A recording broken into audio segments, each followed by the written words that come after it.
आज हम अपवर्तक, अपवर्त्य, समापवर्तक, समापवर्त्य, मस व लस की चर्चा करेंगे। सबसे पहले अपवर्तक।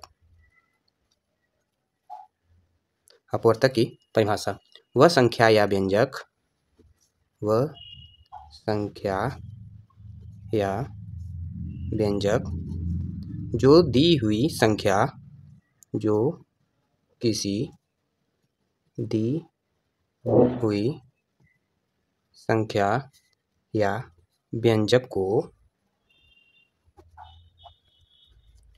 पूरा विभाजित करता है।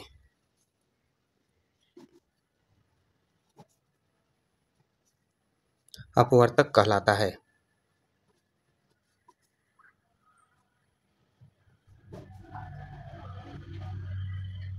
अब एग्जाम्पल देखेंगे। 48 का अपवर्तक हमको ज्ञात करना है। दी हुई संख्या कितनी है? 48 है।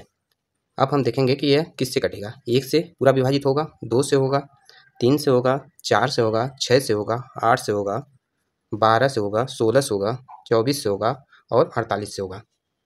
तो 1, 2, 3, 4, 5, 6, 8, 12, 16, 24 और 48 अपवर्तक कहलाएंगे। किसके? 48 के। इसी प्रकार अपवर्त्य, वह संख्या या व्यंजक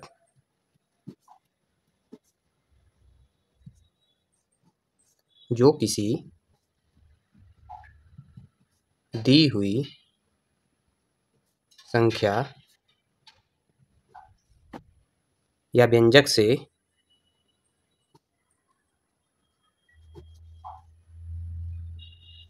पूरा विभाजित हो, अपवर्त्य संख्याएं कहलाती हैं। अपवर्त्य संख्याएं कहलाती हैं। एग्जाम्पल जैसे 4, ये दी हुई संख्या क्या है? 4 है। अब देखिए 4 किसको काट सकता है? 4 को विभाजित कर सकता है। 8 को पूरा 12, 16, 20, 24, 28 इस तरह से यह संख्याओं को विभाजित कर सकता है।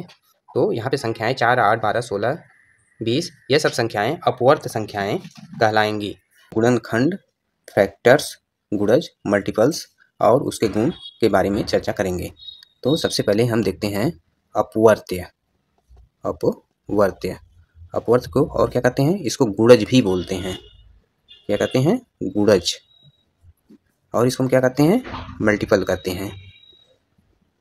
मल्टीपल। अब किसी संख्या से पूरी विभाजित होने वाली संख्याएं अपवर्त्य कहलाती हैं।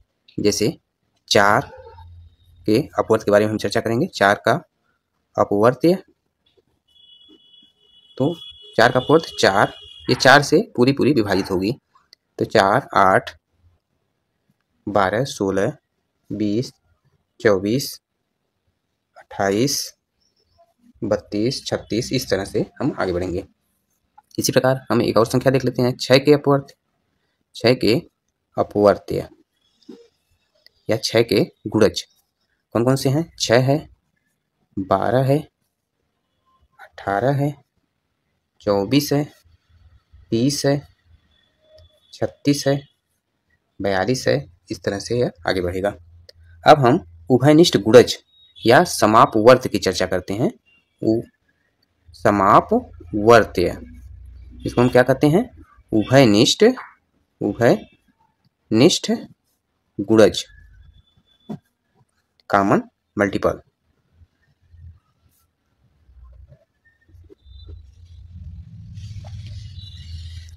अब यहाँ पे देखते हैं कि 4 और 6 का उभयनिष्ठ गुणज क्या है?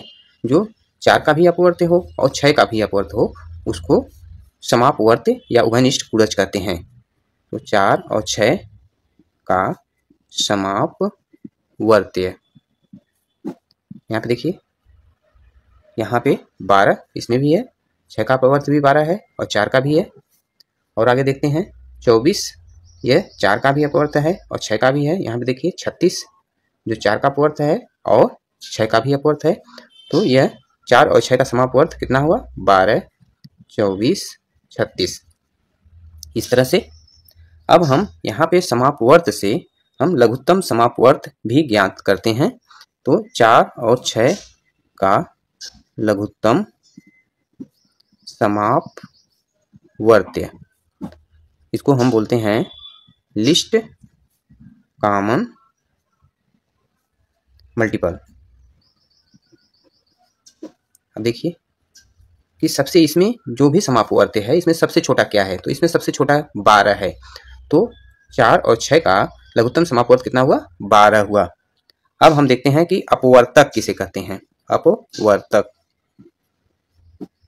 इसको कहते हैं गुणनखंड।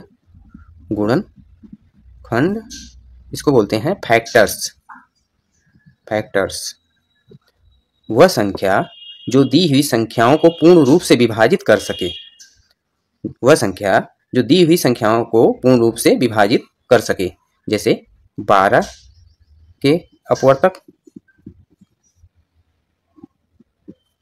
तो 12 किससे किससे विभाजित होगा? 1 से होगा, 2 से होगा, 3 से होगा, 4 से होगा, 6 से होगा और 12 से होगा।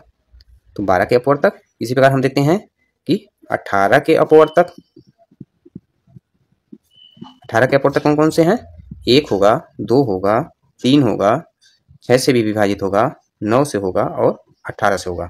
इन संख्याओं से 18 विभाजित है। अब हम यहाँ पे देखते हैं समापवर्तक। समापवर्तक, समापवर्तक इसको बोलते हैं उभयनिष्ठ। उभयनिष्ठ गुणनखंड। गुणनखंड तो क्या बोलते हैं? उभयनिष्ठ गुणनखंड कॉमन फैक्टर्स। Common factors. अब यहाँ पे 12 और 18 का समापवर्तक ज्ञात करना है। तो 12 और 18 का समापवर्तक, जो 12 का भी अपवर्तक हो और 18 का भी हो। तो यहाँ पे हम देखते हैं कि कितना है? 1 है, 2 है, 3 है, 6 है। इसके अलावा और कोई संख्या नहीं दिखाई देती जो 12 और 18 दोनों की अपवर्तक हो। तो 1, 2, 3 और 6। यहाँ पे हम समापवर्तक से महत्तम समापवर्तक ज्ञात कर सकते हैं। तो 12 और 18 का महत्तम समापवर्तक, इसको बोलते हैं हाईएस्ट कॉमन फैक्टर्स। अब देखिए, हाईएस्ट माने सबसे बड़ा। अब इसके समापवर्तक में सबसे बड़ा क्या है? 6 है। तो हाईएस्ट 12 और 18 का महत्तम समापवर्तक क्या होगा? 6 होगा। इस तरह से हम लघुत्तम और महत्तम अपवर्त्य और अपवर्तक की सहायता से ज्ञात कर, लघुत्तम और महत्तम दोनों ज्ञात करने की दो विधियां हैं। एक है भाग विधि और दूसरी है गुणन विधि। इन दोनों विधियों को देखने के लिए मेरे YouTube चैनल पर सर्च करें मस व लस में संबंध। सबसे पहले यह जानना आवश्यक है कि मस और लस केवल 2 संख्याओं में जब हम ज्ञात करते हैं तभी इनके बीच संबंध स्थापित कर पाते हैं। 2 से अधिक संख्याएं होने पर इनके बीच संबंध स्थापित करना मुश्किल होता है। तो संबंध क्या होता है? मस गुणे लस बराबर पहली संख्या गुणे दूसरी संख्या। अब यहाँ पे किसी भी एक को अननोन होने पर हम उसको आसानी से ज्ञात कर सकते हैं। जैसे अगर हमको मस ज्ञात करना है, पहली और दूसरी संख्या ज्ञात है, तब हम मस आसानी से ज्ञात कर सकते हैं पक्षांतर के नियमों का पालन करते हुए। मस बराबर हो जाएगा पहली संख्या गुणे दूसरी संख्या बटे लस। इसी प्रकार अगर लस ज्ञात करना है तो यह भी हो जाएगा पहली संख्या गुणे दूसरी संख्या बटे मस। अगर हमको मान लीजिए पहली संख्या ज्ञात करनी है, लश मश मश लश ज्ञात है और दूसरी संख्या ज्ञात है, तब यहाँ पे पहली संख्या ज्ञात करने के लिए पहली संख्या बराबर मश गुणे लस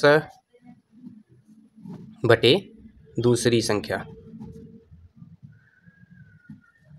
इसी प्रकार दूसरी संख्या अगर ज्ञात करनी है तो दूसरी संख्या बराबर मश गुणे लस बटे पहली संख्या।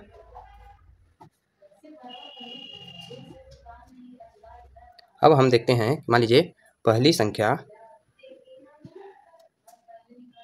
12 है, पहली संख्या क्या है 12 है, दूसरी संख्या ज्ञात करनी है जिसका लस 60 मस 6 है।